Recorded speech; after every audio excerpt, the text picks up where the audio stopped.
ஆத்ம நமஸ்தே to all. இந்த tarot ரீடிங்கில் உங்கள் பர்சன் இப்போ என்ன மனநிலைமையில் இருக்காங்க, உங்ககிட்ட திரும்ப வரணும்னு நினைக்கிறாங்களா, உங்கள் பர்சன் இன்னும் உங்கள் லைஃப்பில் வராமல் இருக்காங்க அப்படின்னா அதுக்கு என்ன காரணம், இந்த நபருடைய காதல் உங்களுக்கு கிடைக்குமா இல்லையா, இந்த ரிலேஷன்ஷிப் இன்னைக்கு இந்த அளவுக்கு சீர்குலைய காரணம் என்னவா இருக்கும், இதை பற்றியெல்லாம் டீட்டெயில்டாக இந்த ரீடிங்கில் நம்ம தெரிஞ்சுக்க போகிறோம். இந்த கார்டு எனர்ஜி கூட கனெக்ட் ஆகிறதுக்காக நீங்கள் யாருக்காக இந்த ரீடிங்கை பார்க்குறீங்களோ அந்த பர்சனை மனசில் நினச்சிட்டு கமெண்டில் 1212 இந்த ஏஞ்சல் நம்பரை டைப் பண்ணுங்கள். இந்த கார்டு எனர்ஜி கூட கனெக்ட் ஆகிருவீங்க. நம்ம சேனலுக்கு நீங்கள் இதான் ஃபஸ்ட் டைம் வரீங்கன்னா மறக்காமல் சப்ஸ்கிரைப் பண்ணிக்கோங்க. பக்கத்தில் இருக்கக்கூடிய பெல் பட்டனையும் கிளிக் பண்ணிக்கோங்க. அப்போ தான் நான் போடக்கூடிய வீடியோஸ் எல்லாமே உடனுக்குடன் உங்களுக்கு நோட்டிஃபிகேஷனில் வந்துக்கிட்டே இருக்கும். உங்களுக்கு இங்கிட்ட பர்சனலாக கிளாஸஸ் எடுத்துக்கணும் அல்லது உங்களுக்கு பர்சனல் டேரோ ரீடிங் தேவைப்பட்டுச்சுன்னா இன்ஸ்டா அல்லது மெயிலில் காண்டாக்ட் பண்ணுங்கள். டீட்டெயில்ஸ் எல்லாமே உங்களுக்கு வீடியோ ஸ்க்ரீனில் வந்திருக்கும், செக் பண்ணிக்கோங்க. இப்போது இந்த ரீடிங்கில் நம்ம போகலாம். இந்த ரிலேஷன்ஷிப்புக்காக என்ன வேணும்னாலும் பண்ணலாம், அந்த அளவுக்கு இப்போ நீங்கள் ரெடியாக இருக்கீங்க. உங்கள் நபருடைய குணங்கள் எல்லாமே உங்களுக்கு ரொம்ப பிடிச்சிருக்கு. அதாவது அவங்க கூட இருந்தால் லைஃப் ரொம்ப நிறைவாக இருக்கும். நீங்கள் நினச்ச மாதிரி இந்த நபர் இருக்கிறாங்க. இந்த ரிலேஷன்ஷிப்பை நல்லா கொண்டு போவாங்க. அது மட்டும் இல்லாமல் ஒரு ஃபேமிலி ஆனதுக்கப்புறமா அந்த ஃபேமிலியை எவ்வளோ ஆழமாக நேசிப்பாங்க. அவங்களுடைய தன்னம்பிக்கை உங்களுக்கு ரொம்ப பிடிச்சிருக்கு.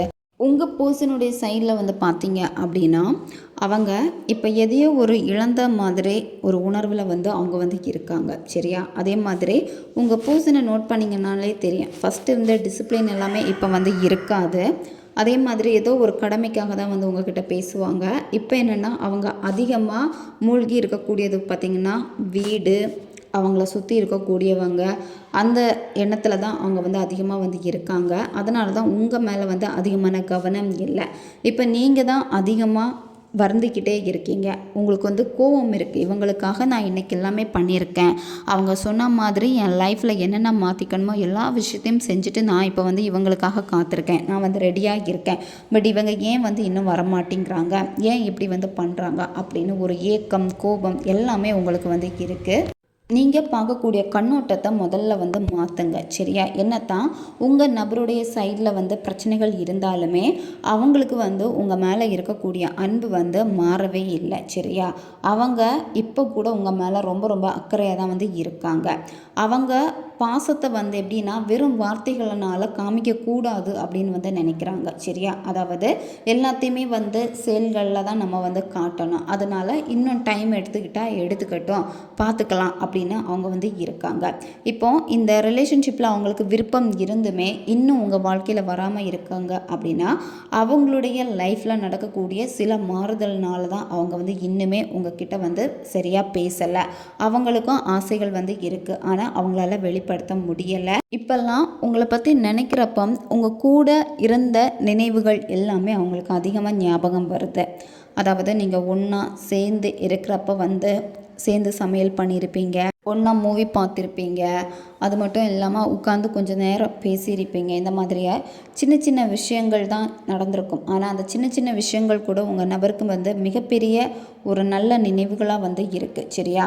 அவங்க வார்த்தைகள்னால கொடுக்கக்கூடிய அன்பை விடையுமே அவங்க செயலில் காட்டுவாங்க பார்த்தீங்களா, அதுதான் பாசம். இந்த நபர் உங்களை பயன்படுத்திக்கலை. இப்போ உங்களுக்கு என்ன தோணுது அப்படின்னா இவங்க நம்மளை யூஸ் பண்ணிட்டாங்க, இவங்க தேவைக்கு தானே பழகிட்டு போயிருக்காங்க, இன்றைக்கி நான் இவங்கள்னால நிறைய அவமானப்பட்டிருக்கேன், நிறைய உறவுகளை தூக்கி போட்டுட்டு நிற்கிறேன், தனியாக நிற்கிறேனே அப்படின்னு நீங்கள் நினைக்கிறீங்க. உங்கள் நபர் இந்த ரிலேஷன்ஷிப்பை டெம்பரரியாக பார்க்கல. சரியா? அதே மாதிரி அவங்களுக்கு ஆர்வம் இல்லாமல் இல்லை. ஆனால் அவங்க பார்க்கக்கூடிய கண்ணோட்டங்கள் தான் கொஞ்சம் மாறி இருக்கு. அவங்களுடைய நிலையான விருப்பத்தை உங்ககிட்ட தெரியப்படுத்தணும்னு நினைக்கிறாங்க. அதாவது டெம்பரரியாக எதுவுமே வேண்டாம் அப்படின்னு. அதாவது இந்த பர்சன் உங்கள் மேலே வச்சுருந்த பாசம் ரொம்ப ரொம்ப உண்மையான அன்பு தான், அதில் மாற்றமே கிடையாது. ஆனால் அவங்களுடைய சூழ்நிலைகள் எல்லாமே மாறினதுனால தான் இந்த ரிலேஷன்ஷிப் எப்படி இருக்குன்னா ஒரு டெம்பரரி ரிலேஷன்ஷிப்பாக மாறி இருக்கு. அதனால தான் பிரேக்கப் பண்ண வேண்டியதாக ஆயிடுச்சு. இப்போ உங்களை ரொம்ப ரொம்ப மிஸ் பண்ணுறாங்க. உங்கள் கூட இருக்கிறப்ப தான் அவங்க ரொம்ப ரொம்ப அமைதியாக இருந்திருக்காங்க. அதாவது மனசு வந்து ரொம்ப நிம்மதியாக இருந்திருக்கு. இந்த ரிலேஷன்ஷிப்பு சேரக்கூடாது அப்படின்னு மற்றவங்க தான் நினைக்கிறாங்க. உங்கள் நபருக்கு இந்த ரிலேஷன்ஷிப்பில் வந்து விருப்பம் இருக்குது. ஆனால் இப்போ நீங்கள் உங்கள் பர்சனை பார்த்து ரொம்ப ரொம்ப பயப்படுறீங்க. அதாவது சடனாக வந்து மாறி இருப்பாங்க. இப்போ நீங்கள் ஏதாவது கேட்க போகிறீங்கன்னா ரொம்ப கோவப்படுவாங்க, அப்படி இல்லைன்னா ரொம்ப அமைதியாக இருப்பாங்க. இதுவே வந்து பார்த்திங்கன்னா உங்களுக்கு ரொம்ப ஒரு குழப்பத்தை வந்து ஏற்படுத்தி இருக்கு. இப்போ அடிக்கடி உங்களுக்கும் வந்து கெட்ட கனவுகள் வரும். நீங்களும் எதையோ பார்த்து பயப்படுற மாதிரியே வந்து உங்களுக்கு இருக்கும். இந்த மாதிரியான உணர்வுகளில் வந்து நீங்கள் இப்போ வந்து இருக்கீங்க. உங்கள் பர்சனும் வந்து எப்படின்னா ஒரு நிம்மதி இல்லாமல் இருக்காங்க. அதாவது ஃபேமிலி, வேறு விஷயங்கள் இதில் தான் அதிக கவனம் இருக்கே தவிர உங்ககிட்ட பேசணும்னு நினச்சும் நிறைய தடைகள் வருது அப்படின்னா மற்ற நபர்கள் நீங்கள் சேரக்கூடாது அப்படின்னு நினைக்கிறாங்க. சிலர் வந்து பார்த்திங்கன்னா இந்த ரிலேஷன்ஷிப்பில் வந்து பிளாக் மேஜிக்கும் பண்ணி வச்சுருக்காங்க. சரியா? அதனால தான் நீங்கள் உங்கள் நபரை பார்க்குறப்ப வந்து உங்கள் பர்சன் வந்து யாரோ மாதிரி நடந்துக்கிறது, அதே மாதிரி நல்லா பேசிகிட்டு இருப்பாங்க, சடனாக வந்து பிடிக்காத மாதிரி பண்ணுவாங்க. நீங்கள் உங்கள் நபரை பார்த்து ரொம்ப பயப்படுவீங்க. ஏன்னா உங்கள் நபர் வந்து நல்லா பேசிகிட்டு இருக்கிறப்போ எங்கே வேணான்னு சொல்லிடுவாங்களோ, மறுபடியும் பிளாக் பண்ணிடுவாங்களோ அப்படின்னு பார்த்து பார்த்து பேசுகிற மாதிரியே இருக்கும். நீங்கள் இந்த ரிலேஷன்ஷிப்பில் வந்து உங்களுக்குன்னு ஒரு வெளிச்சம் வந்து கிடச்சிடுச்சு. சரியா? அதாவது இப்போ பேசாமல் இருந்தவங்க வந்து கொஞ்சம் கொஞ்சமாக பேச ஆரம்பிச்சிட்டாங்க. இருந்தாலுமே வந்து பார்த்திங்கன்னா இந்த ரிலேஷன்ஷிப்பில் வந்து நெகட்டிவ் தாட் வந்து அதிகமாக இருக்குது. உங்களுக்கும் அதிகமாக இருக்குது, உங்கள் நபருக்கும் வந்து பார்த்திங்கன்னா அந்த நெகட்டிவ் தாட் வந்து இருக்குது இந்த ரிலேஷன்ஷிப்பில். ஏன் அப்படின்னா மற்றவங்க பிரெயின் வாஷ் பண்ணி வச்சுருக்காங்க. அதனால தான் வந்து பார்த்திங்கன்னா உங்கள் பர்சனுடைய மைண்ட் செட்டு வந்து மாறிக்கிட்டே இருக்கிறது. இப்போ வராங்க போகிறாங்க, ஏன் இவங்க நிலையாக இல்லை, அவங்களுக்கும் பிடிச்சிருக்குல்ல, இவங்க ஏன் இப்படி பயப்படுறாங்க, அந்த மாதிரியான ஒரு குழப்பத்தில் வந்து நீங்கள் இருக்கீங்க. ஆனால் இந்த ரிலேஷன்ஷிப்புக்கு பின்னாடி ஒரு நபர் வந்து இருக்காங்க. அதாவது நீங்கள் சேரவே கூடாது அப்படின்னு உங்களை ரொம்ப ரொம்ப கவனிச்சுக்கிட்டே இருக்காங்க. அதுக்கான வேலைகளை அந்த நபர் செஞ்சுக்கிட்டே இருக்காங்க. உங்கள் நபர் இன்னைக்கு ஒரு விஷயத்த உங்ககிட்ட சொல்கிறாங்க அப்படின்னா, அதாவது காதலோட பேசுகிறாங்க அப்படின்னா நாளைக்கு வந்து மாற்றி பேசுவாங்க. சரியா? இந்த மாதிரி தான் இருக்குது. உங்கள் நபருக்கு இந்த ரிலேஷன்ஷிப்பை இப்போ தேர்ந்தெடுக்கிறதுக்கு ரொம்ப ரொம்ப சிரமப்படுறாங்க. சரியா? ஏன் அப்படின்னா மற்றவங்களுக்கு தான் இவங்க வந்து ரொம்ப பயப்படுறாங்க. இப்போ உணர்ச்சி ரீதியான தவிப்பை வந்து உங்கள் நபர்கிட்ட பார்க்க முடியுது. இந்த ரிலேஷன்ஷிப்பில் வந்து முழு மனசோட உங்கள் நபரால் வந்து முடிவெடுக்க முடியலை. அதை தான் இப்போ வந்து உங்களால் ஏற்றுக்கொள்ள முடியாமல் இருக்குது. இவங்க ஏன் வந்து உண்மையை வந்து மறைக்கிறாங்க, இவங்க ஏன் இப்படி இருக்காங்க, இவங்க மனசில் நான் தானே இருக்கேன், அப்புறம் ஏன் இவங்க வந்து பயப்படுறாங்க, இந்த மாதிரியான கேள்விகள் வந்து உங்களுக்கு அதிகமாக இருக்குது. அதே மாதிரி சில நேரம் இந்த நபருக்கு எல்லாமே தெரிஞ்சும் வேணும்னு தானே இவங்க என்ன கண்டுக்காமல் இருக்காங்க, வேணும்னு தானே என் மெசேஜை பார்க்காம இருக்காங்க, என் காலை வந்து அட்டன் பண்ணாமல் இருக்காங்க அப்படின்னு நினைக்கிறீங்க. ஆனால் உங்கள் பர்சனுடைய சிச்சுவேஷன் வந்து பார்த்திங்கன்னா அவங்க வந்து ஹாப்பியாக கிடையாது. ஏதோ ஒரு விஷயத்தில் வந்து மாட்டிகிட்டு இருக்காங்க. அவங்க அதிலிருந்து வெளியே வந்தால் மட்டும்தான் இந்த ரிலேஷன்ஷிப்பை மறுபடியும் பழைய மாதிரி ஸ்டார்ட் பண்ண முடியும். நீங்கள் ஒரு முடிவெடுத்தீங்கன்னா உங்கள் நபருடைய முடிவு வந்து அதுக்கு எதிராக வந்து இருக்கும். சரியா? இந்த மாதிரி தான் இருக்கும். இப்போ இந்த நபர் வேணாம் அப்படிங்கிற ஒரு முடிவை கூட நீங்கள் வந்து எடுத்திருப்பீங்க. சரியா? ஏன்னா அவங்க வேணும், அவங்களுக்காக எல்லாமே பண்ணிட்டீங்க, இந்த செகண்ட் வரைக்கும் அவங்களுக்காக நீங்கள் நிற்கிறீங்க. இருந்தாலுமே இவங்க மேலே வச்ச அந்த நம்பிக்கை வந்து உங்களுக்கு குறைய ஆரம்பிச்சிடுச்சு. அதனால் சரி ஓகே, முடிவு வந்து எதுவாக இருந்தாலும் பரவாயில்லை அப்படின்னு இப்போ நீங்கள் வேணானா வேணாம் அந்த ஒரு மைண்ட் செட்டில் தான் வந்து இருக்கீங்க. இப்போது இந்த ரிலேஷன்ஷிப்பை கொஞ்ச நாள் நம்ம ஆற போட்டுக்கலாம், சரி அவங்களுக்கு விருப்பம் இருந்தால் வரட்டும், அந்த மாதிரி நீங்களே இப்போ இந்த பிரேக்கப்பை வந்து ஏற்றுக்கொள்ள நீங்கள் ரெடியாக இருக்கீங்க. சூழ்நிலைகள் எல்லாமே உங்களுக்கு எதிராக இருக்கிற மாதிரியே இருக்குது. அதனால தான் இப்போ நீங்கள் வந்து மனசு வந்து திரும்ப திரும்ப உடஞ்சிக்கிட்டே இருக்கிறத வந்து உங்களாலேயும் தாங்கிக்க முடியலை. கண்டிப்பாக வந்து எல்லாம் மாறும், அந்த ஒரு நம்பிக்கையும் உங்களுக்கு இருக்கு. அதே மாதிரி இந்த காதலில் வந்து நிறைய விஷயங்கள் வந்து மறைக்கப்பட்டிருக்கு. கண்டிப்பாக அந்த விஷயங்கள் எல்லாமே வெளிச்சத்துக்கு வரும். சரியா? அதே மாதிரி இப்போ நீங்கள் வந்து உங்களுடைய உணர்வுகளை எல்லாமே வந்து அடக்கி வச்சுருக்கீங்க. அந்த தேக்க நிலைகள் எல்லாமே உடஞ்சி கண்டிப்பாக உங்களுடைய உணர்ச்சிகளை வந்து உங்கள் நபர்கிட்ட நீங்கள் வெளிப்படுத்துவீங்க. ஏன்னா ஒரு ஸ்டேஜுக்கு மேலே அவங்க வந்து எல்லாமே வந்து தெரிஞ்சுக்கணும் அப்படின்னு நீங்கள் கண்டிப்பாக உங்களுடைய உணர்ச்சிகளை வந்து அவங்கக்கிட்ட நீங்கள் சொல்லுவீங்க. இப்போ நீங்கள் அவங்களுக்கு மெசேஜ் பண்ணால் கூட ப்ராப்பரான ரிப்ளை இருக்காது, அல்லது அவங்க பிளாக் பண்ணி வச்சுருப்பாங்க, கால் பண்ணால் கூட சரியாக பேச மாட்டாங்க. அதே மாதிரி அவங்க வந்து ரொம்ப ரொம்ப டிலே பண்ணுறாங்க பேசுகிறதுக்கே. சரியா, நீங்கள் அவங்களுடைய சைட்லேயும் கொஞ்சம் நீங்கள் புரிஞ்சுக்கணும். சரியா, இந்த ரிலேஷன்ஷிப்பில் நிச்சயமாக ஒரு நேர்மறையான உரையாடல் வந்து இருக்குது. அதுக்கான சரியான நேரம் உங்களுக்கு கிடைக்கும். அது வரைக்கும் இந்த ரிலேஷன்ஷிப்பில் வந்து நீங்கள் வெயிட் பண்ணி தான் ஆகணும். உங்கள் ரிலேஷன்ஷிப்பில் இருந்த சண்டைகள் எல்லாமே இப்போ கொஞ்சம் கொஞ்சமாக சரியாகிக்கிட்டே இருக்குது. உங்கள் நபரும் வந்து உங்ககிட்ட பெருசாக சண்டை போடுறதில்ல. ஆனால் உங்கள் நபர் வந்து இப்போ யார்கிட்ட அதிகமாக சண்டை போடுறாங்க அப்படின்னா, உங்களை பற்றி வேறு யாராச்சும் தப்பாக பேசுகிறாங்க, அல்லது உங்களை பற்றின டாபிக் வந்து வேறு யாராவது எடுக்கிறாங்க, அது வந்து தேவையில்லாத விஷயங்களாக இருக்குது அப்படின்னா உங்கள் நபர் வந்து அவங்கக்கிட்ட தான் இப்போ வந்து சண்டை போடுறாங்க. உங்களை யார்கிட்டையுமே அவங்க வந்து விட்டு கொடுக்குறதே வந்து கிடையாது. உங்கள் பர்சனுக்கு இப்போ கொஞ்சம் பணம் சார்ந்த பிரச்சனைகள் வந்து இருக்குது. சரியா, பணப்பற்றாக்குறை இருக்குது. அதே மாதிரி உங்கள் நபர் வந்து இப்போ யாருடைய ஆதரவும் இல்லாமல் வந்து தவிக்கிறாங்க. உங்கள் நபர் வந்து இப்போ தனிமையில் இருக்கிறாங்க. ஆனால் யார் மேலேயுமே அவங்க வந்து பழி போடணும்னு அவங்க வந்து நினைக்கல. உங்கள் நபர் நம்பின நபர்கள் எல்லாமே ஏமாற்றிட்டு போயிருக்காங்க. பணம் சார்ந்த விஷயங்களில் தான் ரொம்ப அடி வாங்கியிருக்காங்க இந்த பர்சன். இப்போ கொஞ்சம் கொஞ்சமாக அதில் இருந்து கடந்து வந்துக்கிட்டே இருக்காங்க. அவங்களுக்கும் ஒரு சின்ன நம்பிக்கை ஏற்பட்டிருக்கு, எல்லாமே மாறும் அப்படின்னு. அதனால தான் அவங்க அந்த தன்மையை வந்து எடுத்திருக்காங்க. இந்த காதல் வந்து பார்த்திங்கன்னா இப்போ எப்படி இருக்குன்னா ரொம்ப ரொம்ப எமோஷ்னலாக வந்து இருக்குது. உங்களுக்கும் சொல்ல முடியாத அளவுக்கு அந்த உணர்ச்சிகள் எல்லாமே அடக்கி வச்சுருக்கீங்க. உங்கள் நபருடைய உணர்ச்சிகளும் அதே மாதிரி இருக்குது. இருந்தாலுமே இங்கே பிரச்சனை என்னன்னு பார்க்குறப்ப பணம் சம்மந்தப்பட்ட விஷயங்களில் தான் உங்கள் நபர் வந்து கொஞ்சம் அடி வாங்கி இருக்காங்க.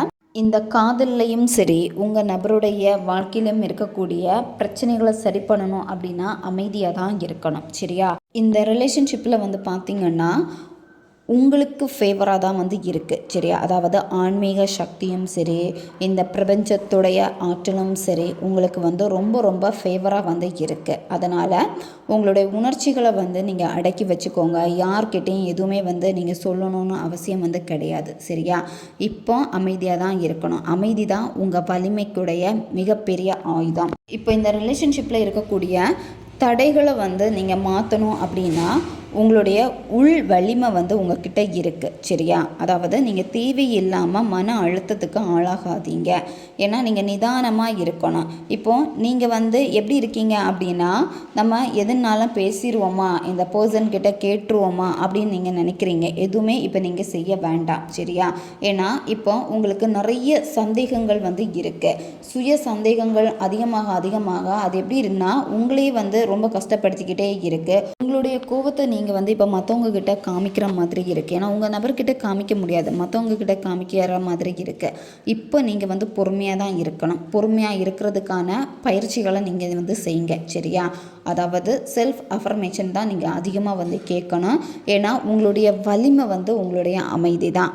மற்றவங்க வந்து எப்போவுமே உங்களை வந்து சீண்டி பார்த்துக்கிட்டே இருப்பாங்க. இந்த ரிலேஷன்ஷிப்பில் நீங்கள் நோ கான்டாக்டில் இருக்கீங்க, அவங்க பேசாமல் இருக்காங்க அப்படின்னா உங்கள் நபருடைய மனசு மாறி எப்போ பேசுவாங்க அப்படின்னு பார்க்குறப்போ 4 வாரங்கள் அல்லது 4 மாதங்கள் ஆகும். சரியா, இந்த பர்சனை வந்து நீங்கள் சந்திக்கிறது இனிமேல் ஏதாவது ஒரு ஃபங்க்ஷனில் வந்து நீங்கள் சந்திப்பீங்க. இந்த ரிலேஷன்ஷிப்பில் உங்களுக்கு புதிய தொடக்கம் ஸ்டார்ட் ஆகுறப்போ நீங்கள் அதிகமாக 1111111 இந்த ஏஞ்சல் நம்பரை வந்து நீங்கள் பார்த்துக்கிட்டே இருப்பீங்க. இந்த நபர் வந்து எல்லாத்தையுமே மறந்து உங்கள் கூட வந்து ஒரு அழகான வாழ்க்கையை வாழணும் அப்படின்னு தான் ஆசைப்படுறாங்க. சரியா, ஏன்னா இந்த காதல் வந்து புதிய தொடக்கம் ஸ்டார்ட் ஆகுறப்போ அவங்களுக்குள்ளாடி இந்த ஒரு எண்ணம் வந்து தோன்றும். சரியா, அதாவது நீங்கள் தான் அவங்களுக்கு எல்லாமே அப்படிங்கிற ஒரு முடிவை வந்து எடுப்பாங்க. இப்போ இந்த ரிலேஷன்ஷிப்பில் உங்களுக்கு எதிராக இருக்கிறது, அதாவது உங்களுக்கு எதிரியாக இருக்கிறது யார் அப்படின்னு பார்க்குறப்போ ஒரு லேடி தான். சரியா, அவங்க என்ன பண்ணுறாங்க அப்படின்னா இந்த காதல் வந்து சேரவே கூடாது அப்படின்னு 2 பேரையுமே தனித்தனியாக பிரித்து வச்சுருக்காங்க. அதே மாதிரி உங்களுடைய உணர்ச்சிகளில் கூட அவங்க வந்து ரொம்பவே விளையாடி இருக்காங்க. சரியா, இந்த பர்சன் வந்து உங்களுக்குள்ளாடி சண்டே வந்து ஏற்படுத்திட்டு அவங்க வந்து வேடிக்கை பார்க்குற மாதிரியே வந்து இருக்குது. இதெல்லாமே இப்போ உங்கள் நபருக்கு வந்து தெரிஞ்சிடுச்சு. அதனால் இப்போ உங்கள் நபர் வந்து அவங்க மேலே தான் அதிகமாக வந்து கோவப்படுறாங்க. அதிகமாக அவங்க மேலே இருந்த மரியாதை எல்லாமே உங்கள் நபருக்கு வந்து இப்போ போயிடுச்சு. உங்கள் பர்சன் உங்ககிட்ட வந்து மன்னிப்பு கேட்பாங்க. அதாவது நான் மற்றவங்களுடைய பேச்சை கேட்டுட்டேன், தப்பாக ஒன்று புரிஞ்சுக்கிட்டேன், என்னை மன்னிச்சுக்கோ அப்படின்னு சொல்லிட்டு நிச்சயமாக உங்ககிட்ட மன்னிப்பு கேட்பாங்க. இந்த ரிலேஷன்ஷிப் வந்து இனிமே எல்லாமே உங்களுக்கு ஏற்ற மாதிரி மாறப்போகுது அப்படின்னா நீங்கள் அடிக்கடி தாமரைப்பூ பார்ப்பீங்க, அதே மாதிரி சூரியகாந்தி பூ வந்து நீங்கள் பார்ப்பீங்க. சரியா? இதுதான் உங்களுக்கான சைன். இது வந்து அதிகமாக உங்கள் கண்ணில் படுது அப்படின்னா இந்த காதல் வந்து நிச்சயமாக உங்களுக்கு கை கொடுக்க போகுது. உங்கள் பர்சனுடைய உணர்வுகளை வந்து இப்போ அவங்க கட்டுப்படுத்திட்டு இருந்தாலுமே உங்ககிட்ட வரப்போ வந்து அவங்களுடைய உணர்வுகளை வந்து கண்டிப்பாக உங்ககிட்ட வந்து வெளிப்படுத்துவாங்க. சரியா? அதுக்கான நேர காலம் எல்லாமே உங்களுக்கு கைகூடி வரப்போகுது. இனி நீங்கள் அதிகமாக பட்டர்ஃப்ளை வந்து பார்க்க ஆரம்பிப்பீங்க. பட்டர்ஃப்ளை ஒரு பூவை தேடி அதனுடைய தேனை எடுக்க வரதை அடிக்கடி நீங்கள் இனிமேல் பார்ப்பீங்க. சரியா? இந்த மாதிரியான பட்டர்ஃப்ளை ஒரு பூவில் இருந்து தேன் குடிக்கிறத நீங்கள் பார்க்குறீங்க அப்படின்னா உங்கள் நபர் நிச்சயமாக உங்களை வந்து தேடி வர போகிறாங்க. இப்போ நீங்கள் மனசில் ஒன்று நினச்சிருக்கீங்கல்ல இந்த பர்சனை பற்றி, அந்த விஷயங்கள் வந்து உங்களுக்கு ஃபேவராக வந்து நடக்க போகுது. சரியா? அது மட்டும் இல்லாமல் இந்த ரிலேஷன்ஷிப்பில் இருக்கக்கூடிய எல்லா விஷயத்தையும் வந்து நீங்கள் தெரிஞ்சுப்பீங்க. உங்கள் நபர் உங்களை நோட் பண்ணிக்கிட்டே தான் வந்து இருக்காங்க. அதாவது நீங்கள் எப்படி இருக்கீங்க, நல்லா இருக்கீங்களா இல்லையா அப்படிங்கிறத வந்து தொலைதூரமாக இருந்து உங்களை வந்து பார்த்துக்கிட்டே தான் வந்து இருக்காங்க. ஆனால் அவங்களால வந்து ஒரு ஸ்டெப் முன்னாடி வைக்கிறதுக்கு வந்து முடியலை. சரியா? ஏன்னா மற்றவங்க வந்து கண்ட்ரோல் பண்ணி வச்சுருக்காங்க, எமோஷ்னலாக வந்து நிறைய பிளாக்மெயில் பண்ணி வச்சுருக்கிறதுனால தான் உங்கள் நபர் அப்படியே வந்து நிற்கிறாங்க. இருந்தாலுமே உங்களுடைய பர்சன் வந்து உங்களை தான் வந்து தேடுறாங்க. சரியா? ஏன்னா அவங்க இப்போ வேற ஒரு இடத்துல இருந்தாலுமே அவங்களோட நினைப்பு எல்லாமே உங்கள் பக்கம் தான் இருக்குது. இந்த காதலுக்காக உங்கள் நபர் வந்து நிறையவே உழைச்சிருக்காங்க. சரியா? அதே மாதிரி உங்கள் நபர் வந்து இந்த ரிலேஷன்ஷிப்புக்கு நிறைய முயற்சிகள் எடுத்து சிலருக்கு வந்து பார்த்திங்கன்னா வீட்டில் எல்லாமே ஓகே ஆகி அடுத்து வேணான்னு சொல்லியிருப்பாங்க. உங்கள் நபர் போட்ட எஃபர்ட் எல்லாமே வந்து வேஸ்ட்டாக போயிடுச்சான்னு பார்க்குறப்ப இல்லை, தாமதம் தான் ஆயிட்டுருக்கு. சரியா? ஆனால் கண்டிப்பாக வந்து மனசு வந்து மாறும். உங்கள் நபர் என்னென்னா ஃபேமிலியை மீறி எதுவும் பண்ண முடியலை. இப்போ உங்கள் நபரும் வந்து தடுமாறிக்கிட்டே இருக்காங்க. அதாவது உங்களுக்கு செய்த ப்ராமிஸை வந்து மீறி போயிட்டனே அப்படின்னு. ஆனால் அவங்க கூட அழகான ஒரு வாழ்க்கையை வாழணும், குழந்தை குட்டின்னு வாழணும்னு சொல்லிட்டு தான் அவங்க வந்து ஆசைப்படுறது. இப்போ நீங்களும் வந்து பார்த்திங்கன்னா இவங்களுக்காக நிறைய விஷயங்கள் செஞ்சு காத்துட்ருக்கீங்க. இவங்க வருவாங்க பார்த்துக்கலாம் அப்படின்னு நாளுக்கு நாள் வந்து எப்படின்னா உங்களுடைய காத்திருப்பு வந்து அதிகமாகிக்கிட்டே தான் இருக்குது. என்னத்தான் மூவ் ஆன் ஆகலாம் வேணாம் அப்படின்னு நீங்கள் நினச்சாலுமே மனசார உங்களால் வந்து பண்ண முடியலை. ஏன்னா உங்கள் நபர் கூட பழகுன அந்த ஒவ்வொரு நொடிகளும் வந்து அவ்வளோ மறக்க முடியாத நினைவுகளாக இப்போ உங்களுக்கு வந்து இருக்குது. அவங்களுக்கும் அதே மாதிரி தான் வந்து இருக்குது. சரியா? இருந்தாலுமே அவங்க என்னென்னா பார்த்துக்கலாம், ஏதாவது மாறுமா, கொஞ்ச நாள் கூட போகட்டும் அப்படின்னு தான் அவங்களும் வந்து வெயிட் பண்ணிக்கிட்டே இருக்காங்க. இந்த ரிலேஷன்ஷிப்பில் வந்து உங்களுக்கு ஏஞ்சலுடைய சப்போர்ட் வந்து கிடைக்கும். சரியா? அதனால் நீங்கள் நல்லா வந்து ப்ரேயர் பண்ணுங்கள். ஆர்ச்சேஞ்சல் மைக்கேலில் வந்து நீங்கள் நல்லா ப்ரேயர் பண்ணுங்கள். டெய்லியுமே ஈவினிங் நீங்கள் சூரியன் மறைஞ்சதுக்கு அப்புறமா ஒரு கேண்டில் ஏற்றி வச்சுக்கோங்க. கேண்டில் ஏற்றி வச்சுட்டு அந்த கேண்டிலுக்கு முன்னாடி நீங்கள் உட்காந்துக்கோங்க. சரியா? கேண்டிலுக்கு முன்னாடி உட்காந்துட்டு நீங்கள் அந்த கேண்டிலையே கொஞ்சம் நேரம் நீங்கள் பாருங்கள். பார்த்துட்டு முதல்ல உங்கள் மனசை வந்து அமைதிப்படுத்திக்கோங்க. அந்த நெருப்பிலையே திரும்ப திரும்ப ஃபோக்கஸ் பண்ண மனசு வந்து அப்படியே அமைதி ஆகிக்கிட்டே இருக்கும். அதுக்கப்புறமா நீங்கள் என்ன பண்ணணும் அப்படின்னா ஆர்ச்சேஞ்சல் மைக்கேல் இவங்கள தான் நீங்கள் உதவிக்கு அழைக்கணும். சரியா? ஆர்ச்சேஞ்சல் மைக்கேல் எனக்கு உங்களுடைய உதவி தேவைப்படுது, எனக்கு இந்த ரிலேஷன்ஷிப்பு வேணும், எனக்கு வந்து ஹெல்ப் பண்ணுங்கள். நீங்கள் இந்த மாதிரி நீங்கள் அவங்கள உதவிக்கு அழைக்கணும். சரியா? நீங்கள் உதவிக்கு அழைக்கிறப்ப நிச்சயமாக அவங்களுடைய உதவி உங்களுக்கு கிடைக்கும். இந்த ரிலேஷன்ஷிப்பில் இப்போ தேங்கி நிற்கக்கூடிய அந்த தேக்க நிலை எல்லாமே வந்து மாறும். கண்டினியூவாக 11 நாட்கள் இதை நீங்கள் ஃபாலோ பண்ணணும். சரியா? கொஞ்ச நேரம் ஒரு 10 நிமிஷம் நீங்கள் செஞ்சாலே போதும். தொடர்ந்து இந்த ரிலேஷன்ஷிப்பில் உங்களுக்கு என்ன வேணுமோ, அவங்க கூட எப்படிப்பட்ட ஒரு வாழ்க்கையை வாழணுமோ அதை வந்து நீங்கள் கேளுங்க. சரியா? ஹாப்பியாக நீங்கள் வந்து கேளுங்க. நிச்சயமாக ஆர்ச்சேஞ்சல் மைக்கேல் உங்களுக்கு உதவி பண்ணுவாங்க. ஓகே காய்ஸ், இதுதான் இந்த ரீடிங். இது வந்து ஜென்ரல் ரீடிங் தான். பொருந்தக்கூடிய விஷயங்களை எடுத்துக்கோங்க, மற்றதை விட்டுருங்க. உங்களுக்கு பர்சனல் டேரோ ரீடிங் தேவைப்பட்டுச்சுன்னா இன்ஸ்டா அல்லது மெயிலில் காண்டாக்ட் பண்ணுங்கள். அடுத்து ஒரு வீடியோ பதிவில் சந்திக்கலாம். நன்றி.